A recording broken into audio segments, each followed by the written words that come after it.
The Secretary of Defense just ordered the United States Navy to rename several ships, including a vessel dedicated to a slain gay rights activist. That would be Harvey Milk. Harvey Milk was a Korean War veteran, and he was the first openly gay person to be elected into office in California. The Defense Department says this is part of a plan to follow the Commander-in-Chief's directives and, quote, reestablish the warrior culture of the U.S. military. I want to bring in CBS News Pentagon reporter Eleanor Watson for more on this. The warrior ethos, Ellie, Harvey Milk served honorably in Korea. How is this directive in contrast with his service?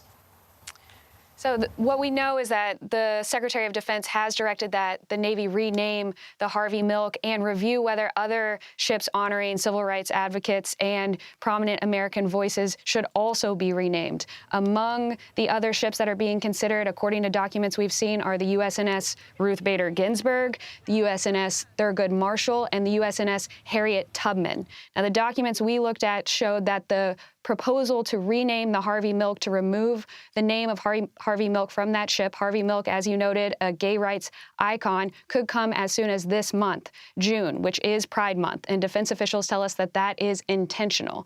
The Defense Department has confirmed that the Secretary is reviewing names of ships to make sure they align with the warrior ethos the Trump administration values. For people who don't know Harriet Tubman's history, she was as badass as they come, as was Thurgood Marshall.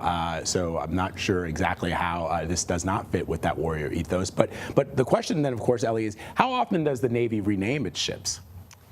So this renaming, as you mentioned, is the latest move from the Pentagon under Secretary Hegseth's leadership to root out any kind of apparent ties to diversity, equity, and inclusion. One of the first directives the Secretary had during his first week in office was to cancel cultural awareness months like Black History Month and Pride Month. But renaming ships takes this project to a whole nother level.